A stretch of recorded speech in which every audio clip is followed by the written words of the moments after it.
Hey there, welcome back to Reddit Dating, the best channel for Reddit cheating stories. Be sure to like, subscribe, and hit the bell notification for more stories like these. Now, let's get into the video. 28 male, my fiance 27 female cheated on me with some random guy at a club on a girls' night out. We're supposed to get married in a month. NTPSD, yeah, I know, the obvious answer, dump her unfaithful butt. But I know you know it isn't that simple. Here's our story. We've been dating for 6 years, and I've never been unfaithful, and neither has she. Until last week, we had a fight about private stuff, and it got heated. Later that night, she's been planning for weeks to go downtown to a club with some friends with her college sorority. So she left with her friends pretty mad at me and I at her, so she left. I watched some Shark Tank and went to sleep at around 12. I wake up 4 hours later to crying. We're in an apartment, so sound travel's easy. My fiance is with her friend on the couch and my fiance is bawling. I start getting upset and ask what's wrong. My fiance got very drunk and hooked up with a guy in the women's bathroom in the short story. Her friend told me she lost my fiance in the crowd, and when she saw her again she was crying in a corner. My fiance begged my forgiveness and told me she'd never do it again, and not even a second later she threw up on our floor. I told her friend it's okay and to go home, and I got my fiance into bed, and she passed out. I didn't go to sleep, I was in shock and didn't know what to think. It's been a week now, and we both haven't talked about it. I don't know what to do. I love this girl, I don't think it's possible for me to be with anyone else. She's been in my life for years and has supported me through my endless struggles with academics and sports, and has always been on my side. I really don't know what to do. I've been feeling sick the past few days. I don't know from an actual sickness or stress. I haven't told my parents because they adore my fiance, and I don't want to ruin that. What should I do? Sorry for long post edit. I'm sorry for the confusion. I used the term hooked up, assuming that she had sex with the person, but I didn't know exactly what she did because I never asked until last night. We talked, even though she was crying throughout. She told she never had sex and never did anything sexual. Just made out with the guy.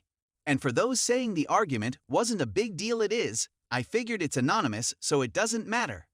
She's been a smoker ever since I met her, and I've been trying to make her stop for the past year now for the sake of herself and our possible family. It still doesn't excuse what she did, but you can see it isn't a light subject.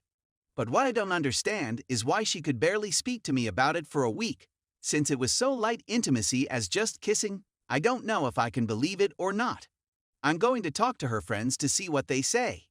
My fiance says that it was only for a couple of minutes, until she realized what she was doing and immediately stopped. I think I'll be able to forgive her. But I won't forget. I still don't know what to say to the family, but at least I know the details. Thanks for the help, everyone. I'll keep you posted. Edit 2. I just got off the phone with friends that she went to the club with. Here's what happened. They all ordered drinks and were waiting and talking to each other at the bar at the side of the club. My fiance was looking very upset and seemed to be minding her own business and ordering drinks after drinks. They left her do what she wanted to for some time. One of her friends did tell me a guy no older than 30 was ordering drinks next to her and making eye contact with her. Her friends though nothing of it, and when she looked back the man was ordering her drinks, even though she was already very drunk at this point. They were talking, and at this point the friend went to my fiance and asked her if she was all right, and she said she was fine. The friend told me the guy didn't look at her and looked away, and that he looked sketchy. The friend went back to talk to others, and when she looked for my fiance again, she was gone. She and her friends were looking for her for 10-20 minutes or so, and that's when they found her in a corner. She was crying, and when they asked what's wrong, she kept saying, "He's going to hate me, everything is ruined, I'm so sorry." So there's the full story, I guess. Maybe truth, maybe not. I'm still deciding what to do, but one's for sure. She won't be seeing me in a church for years, if ever. I'll keep you posted. Last edit. So I've made up my mind. I'm going to keep dating her for a bit to see how things turn up. She agreed to take a polygraph. If it was just kissing, then I will stay with her but will not marry her. Simple as that. I can't accept the fact my future wife cheated on me, no matter the level of intimacy. She has agreed that if the polygraph shows her lying about anything, that she will tell everyone what she did and why the wedding was cancelled, and I will keep the apartment. I can't deny the fact that I love her still so much, but the fact that I love her so much makes it hurt even more. Thanks for the support, comments, and private messages, really. If anyone needs to talk to me about problems, please feel free to reach out to me. Again, thank you. Story 2. Would it be intrusive if I, 20s, advised my family member 30s to stop having children considering her situation? Is there another way to say this or help? F had long-term relationships with G, who was horrible to her, and the children they had, trust me when I say horrible. They had over 5 kids. A few were taken away at various ages. It took a lot of fighting after F was finally free in order to even visit those kids. One reason why everything is working out with F and the children she has is because she's married. As far as we all know, they have a great relationship and are stable. It also helps that half of her kids don't live with them full-time. This allowed F and new husband to have baby together a few years ago.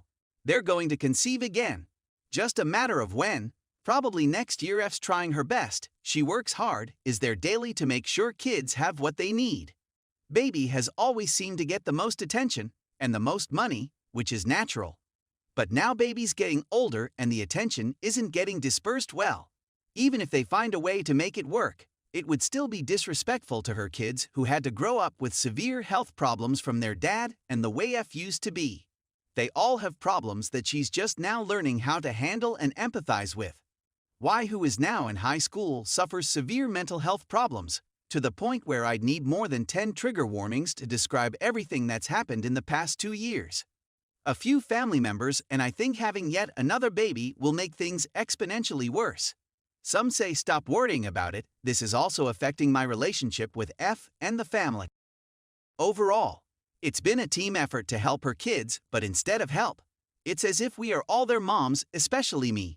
Baby likely wasn't planned, but a new one would be. I appreciate her effort to create a new life for herself, but her past also includes the kids she had.